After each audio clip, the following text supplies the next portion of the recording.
Je vous emmène dans une dégustation de vin rouge qui est assez insolite parce que je vais commencer par Château des Tours, qui est un des plus grands Côtes-du-Rhône, en tout cas en appellation Côtes-du-Rhône. Ensuite, on va aller du côté d'Hermitage chez Bernard Faury, goûter deux millésimes différents, pour finir dans le Rioja sur une grande réserva de 1964. Donc là, on balaye finalement un demi-siècle de vin et c'est tant mieux parce que c'est pas souvent que nous avons l'occasion de le faire. Et là, je le fais dans l'antre du Nez de Saint-Pierre, ce qui est quand même une grande chance de pouvoir goûter des vins comme cela. Donc, on va commencer par le Château des Tours 2016, qui est un millésime récent.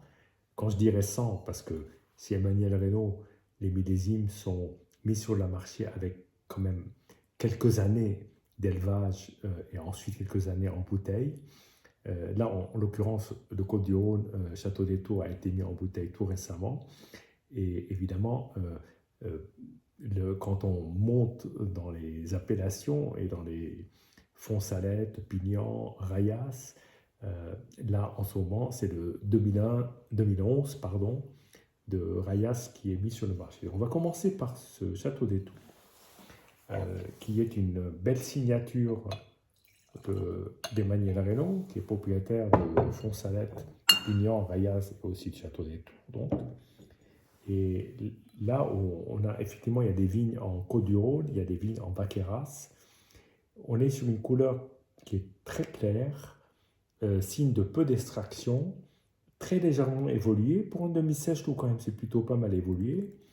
Bien, bon, on va voir maintenant au nez et en bouche. Alors, en nez, ma première impression, c'est que si vous me bandez les yeux, vous ne me dites pas ce que c'est, je dirais que c'est un vin qui a au minimum 20 ans.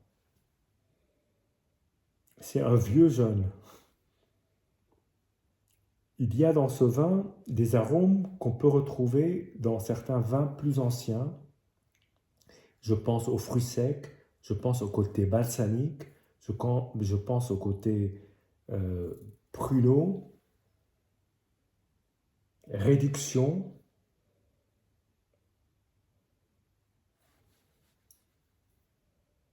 Et à côté de ça, il y a des arômes qui sont des arômes plus sur le fruit quand même très mûr, de raisin cueilli à maturité. Voyons en bouche.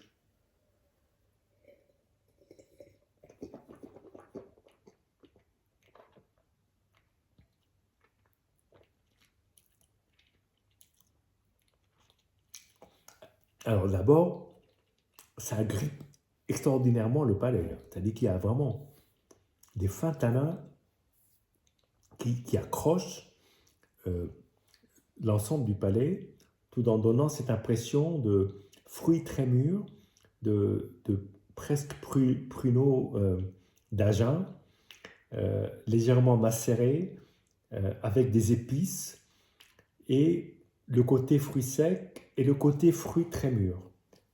Tout cet ensemble-là qui donne quand même une sacrée matière en bouche, parce qu'on est vraiment sur un vin qui a une très grande présence et il ne passe pas inaperçu.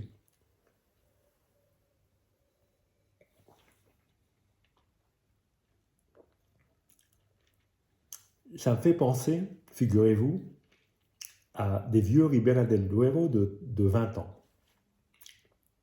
Alors qu'on est dans le Rhône sud, sur du Grenache pour l'essentiel, et ça n'a pas grand-chose à voir avec, évidemment, le Tempranillo qu'on peut trouver dans la Ribera del Duero. Là, nous allons passer à un Hermitage de Faury, 2010, capsule dorée. Et puis ensuite, nous passerons au même en 2001. Alors, je n'ai pas la bouteille sous la main, mais faites-moi confiance, il s'agit bien de l'Hermitage 2010 de Bernard Faury.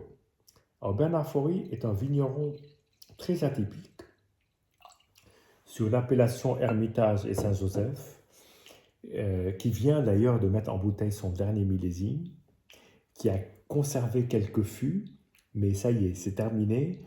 Il n'y aura plus de vendange au domaine Bernard Faury, puisque maintenant, ça a été repris par son gendre et d'Arnaud. Et voilà, donc nous sommes là sur un 2010. Alors, il faut savoir que les vins de Bernard Faury sont souvent des vins qu'il faut attendre assez longtemps. Donc 2010, c'est encore jeune. Là, la couleur est quand même très soutenue. On est sur des évolutions assez étonnamment par rapport à 2016 de Côte-du-Rhône qui sont beaucoup moins prononcées. Euh, Là aussi, on est sur peu d'extraction. Au nez, c'est quand même très délicat, comme souvent dans les ermitages de Faury. C'est sur très floral.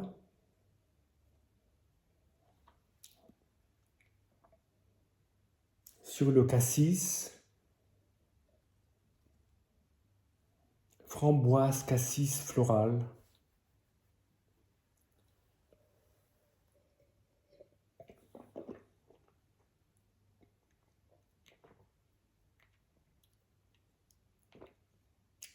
En bouche, c'est une très belle matière, très dense, une trame extrêmement serrée, avec des tanins très présents. Peut-être pas aussi agrippant que le Château des Tours, mais quand même, ça accroche, hein. Il n'y a pas de doute.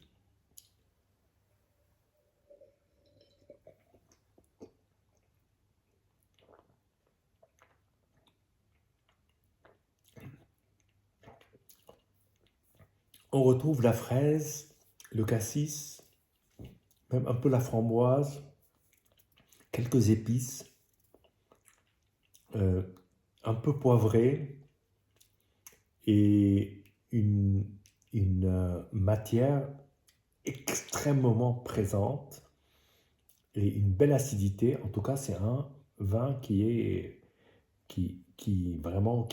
très très très présent en bouche.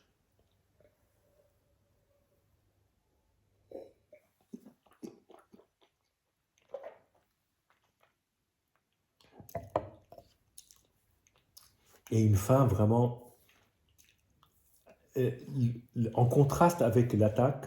Autant l'attaque est pas massive, mais autant l'attaque est musclée, autant la fin est tout en douceur.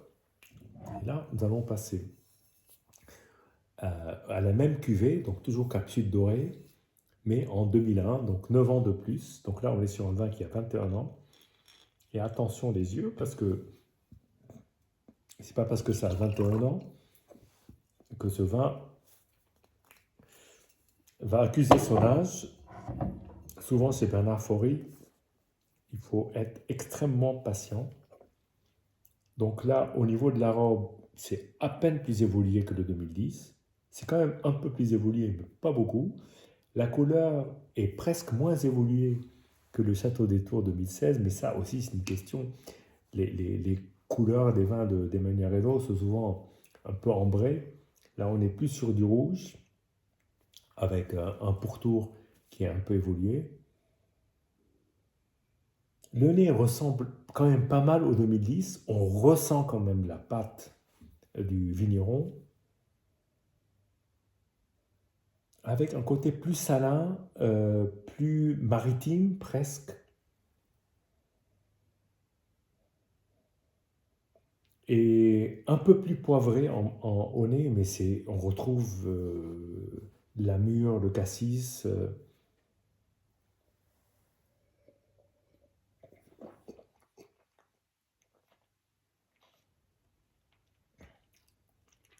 L'attaque est plus souple, mais ça agrippe autant après.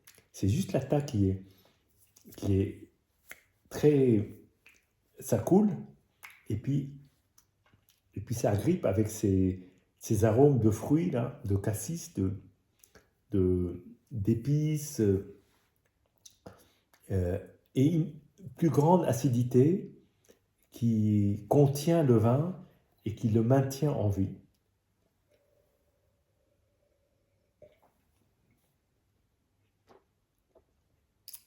Il y a une très belle vigueur dans ce vin. Et je dirais même que c'est un vin qui est d'une jeunesse assez époustouflante.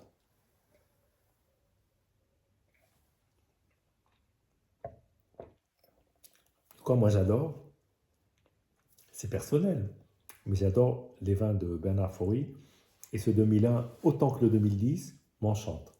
Donc là, on va passer à la Viña Tondonia, donc de la maison López de Heredia. López de Heredia, c'est une famille depuis plusieurs générations, depuis 1817, donc vous voyez, c'est bientôt 150 ans, qui produit des vins dans l'appellation Rioja, sur la localité de Haro, et qui a une certaine vision très traditionnelle de la manière de faire le vin. Presque, aujourd'hui, on pourrait les qualifier de vin nature, et bien que je pense qu'ils se refuseraient à avoir cette épithète, mais c'est des méthodes qui n'ont pas bougé, pratiquement pas bougé en 150 ans. Là, on est sur une cosecha de 1964, c'est-à-dire c'est une Gran Reserva. Les Gran Reserva ont toujours une petite étiquette en dessous avec cosecha et l'année. Les Reserva n'ont pas cette étiquette, il y a juste l'année, quoique les Reserva ont commencé à être millésimés à partir, je pense, du millésime 81. Donc avant 81, c'était des vins non millésimés. Et les seuls vins millésimés, donc quand vous tombez sur un 64, il est forcément Gran Reserva, parce qu'à cette époque-là, il n'y avait absolument pas de vin en Reserva normal qui était millésimé. 1964, c'est une très grande année dans le Rioja, et en particulier pour Viña Tondonia. C'est une année qui est très réputée. Et donc, c'est avec grand plaisir que je partage ce moment avec vous, parce que ce n'est pas très souvent que j'ai l'occasion de déguster un Viña Tondonia de cet âge-là, et en tout cas de cette année-là. Déjà, la couleur est assez impressionnante, parce que pour un vin qui a presque 60 ans, la couleur est encore, dans le fond, est encore très rouge, avec évidemment des reflets d'évolution, ce qui est normal. Ça reste une robe très claire. On est sur une grande majorité de Tempranillo qui peut être complété par du grenache, comme on a dans le Château des Tours. Ça boucle la boucle. Mais aussi, on peut avoir du Graciano ou du Masuelo, ou les trois compléments. Ça dépend des années. Ça, c'est au gré du ou de la responsable du domaine. Le nez est quand même évolué, ce qu'on attend de moins pour le 164.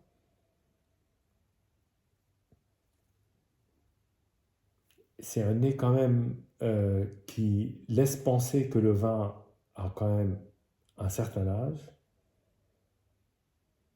Et on va trouver effectivement un côté très légèrement éthylique. Et puis à côté de ça, des fruits secs, des épices un peu exotiques. Certains pourraient même qualifier de côté un peu pharmaceutique, mais ce serait trop excessif de le dire. Et puis un côté parfumé un peu particulier quand même.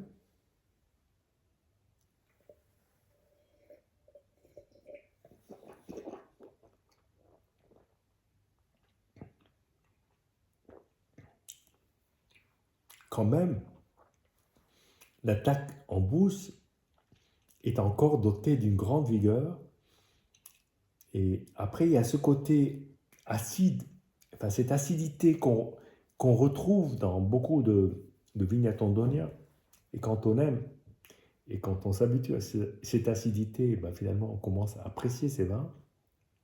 J'en connais certains qui sont un peu rebutés, mais moi j'adore, parce que en fait, cette acidité maintient le vin sur la durée et lui permet de continuer à vieillir dans de bonnes conditions, parce que ça lui apporte une certaine structure.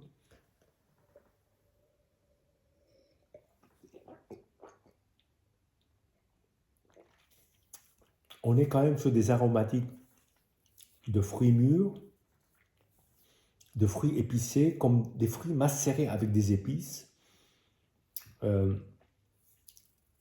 un peu de cannelle, un peu de poivre, des fruits très très très mûrs, cerises, framboises, euh, et puis ce côté tannique qui lui donne une certaine salinité, parce que c'est un peu salin, ça il faut reconnaître.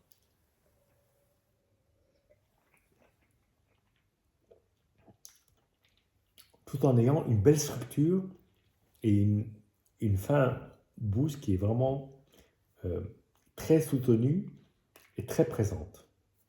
Voilà, j'en ai fini avec ce panorama qui va de 2016 avec Château des Tours, qui se termine avec la Vigna Tondonia de 1964. Et sur ce, je vous dis santé et à bientôt.